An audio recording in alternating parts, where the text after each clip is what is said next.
Welcome back to the channel, Call Center Help. It's your boy Drew, and I got another installment for you guys, and that is how to escape the phones in the call center, how to escape customer service. You see what I'm saying? Because it goes without saying, call centers can be soul sucking. You can only empathize so much. You can only deal with so much BS. You can only deal with being a B-word on the phone for so long. You can only deal with just so many personalities every single day. So you came to the right place if you want to change that, okay? So without further ado, we're going to get right into this list. I got 3 ways to escape calls in a call center, okay? And I don't mean hanging up the phone on people, and I don't mean using PTO on vacation. So let's start with number 1, man. Number 1 is if you work at a call center, what I tell people who come to me is, hey, look, man, look for opportunities within that company that don't require phone work or very little phone work. Now, some of you guys are like, what do you mean? What are you talking about? So here's an example. Let's say you have John, and John works at a company that sells tools.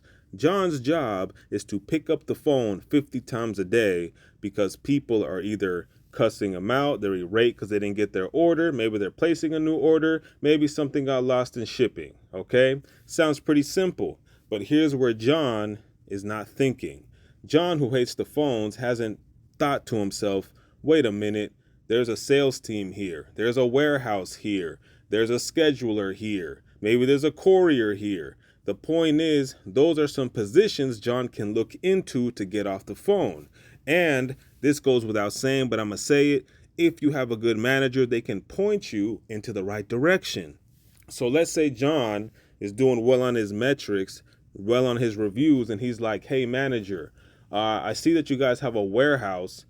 How can I get into that warehouse? He doesn't have to tell the manager, I hate taking phone calls. He just goes, hey, I want to get into the warehouse. How does that work? And then the manager will tell him, well, the warehouse is in-house and you can definitely apply for it. Do you like lifting things? Or maybe John is like, hey, you know what? I noticed that the sales team, sells this stuff. Who onboards the client, for the, online portal if they have one? And then the manager will be like, oh, well, yeah, we have some people on site that onboard people. So yeah, that's what they do.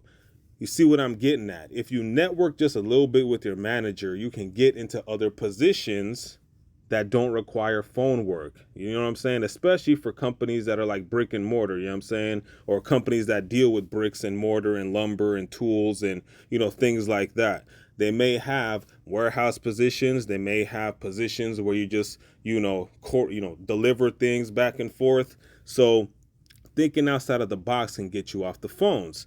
So now let's take it another step. Let's say John works for a company that's not like that. Let's say it's a tech company of some sort that deals with like telephones service or something like that. Well, here's what I would tell John. I'd say, hey, John, man, go to your manager and see what it takes to be a team lead, maybe an escalations lead. Maybe you can get into the tech side of things, that's more hands off where you can code and write emails and things like that. The point is, there is always a back office that handles back office operations. You see what I'm saying? So that's another thing I would tell John. What other areas within that company require less phone work? If you're a team lead, you're going to take a few calls a day. That is true. Maybe escalations calls, but then you're also going to have projects. You're also going to have emails to take care of and also meetings. That is all time off the phone. Another thing is if you're, say, a team lead, you can also probably be a trainer or a mentor where you bring on new people, or when people are brought on, you train those people. And guess what? That is times off the phone. You see what I'm saying? These are gems, ladies and gentlemen. These are gems right here. Okay. Now we're going to go into number 2. All right. If you made it this far, we're at number 2. The other way to get off the phones is to go back to school or learn something new. You see what I'm saying? You may be asking me, what do you mean go back to school? I'm at a call center. Here's the deal, man. If you don't want to be a customer service agent for 40 years, then you should go back to school and learn something. If you're unsure about what you want to learn and you have a pretty good resume of 5 years, right? Take your resume, put your resume into ChatGPT and ask it pretty much straight up, hey, what jobs can I get with the experience that I have? ChatGPT will spit out an answer, and then you can kind of take it from there. The point is this, man.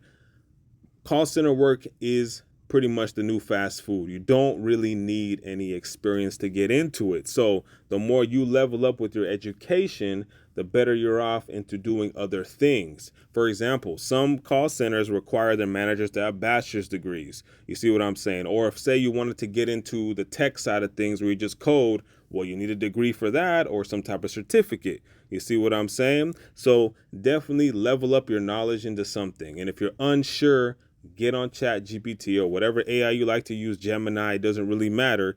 Get on there and ask it, what skills do I have that can translate to a different job? You see what I'm saying? And number 3, the last way to get off the phones.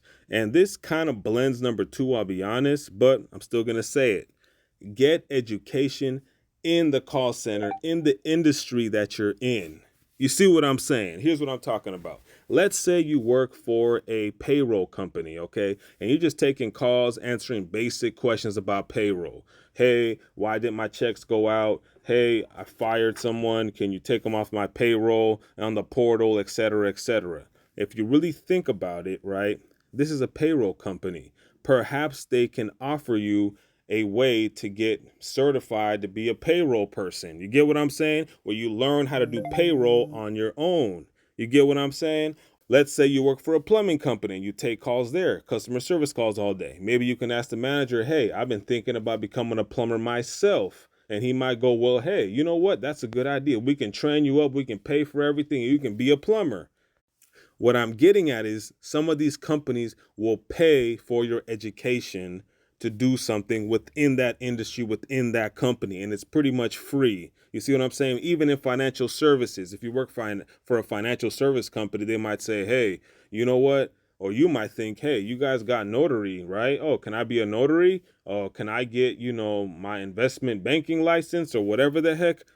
Can I get my loan officer license, et cetera, et cetera? If you think outside of the box and you ask the manager, hey, is there anything I can do? Is there any way I can excel within this industry? They can point you into the right direction, if you get what I'm saying. All right. And here's the bonus. If you've been here this whole time, thank you very much. And please like, sub, share, comment, and hit the bell as well. All right. But here's the bonus number 4. Okay. To get off the phones. Okay. And it kind of ties into 3 and 2 a bit. It's with the education part. I did tell you got to use your brain. But here's number 4, the bonus. Some companies, especially the larger ones and the medium-sized ones as well, they will pay your tuition if you're a full-time employee. I always tell people, take that, okay? Take that.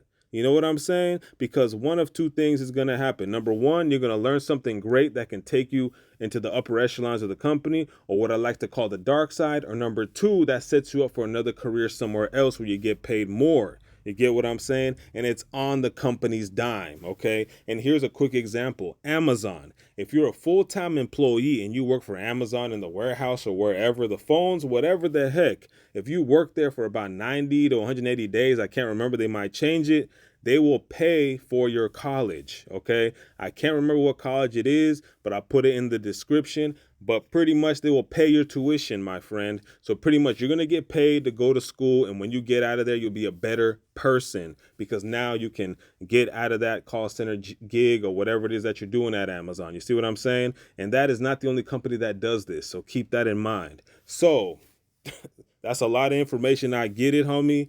Throw it in the AI if you don't want to hear the whole video. But please like, sub, share, comment, and share. And let me know what you guys think, man. At the end of the day, there is ways off the phone, but you got to use your head just a little bit. Otherwise, man, on to the next one. I'm Drew, and I'm out of here.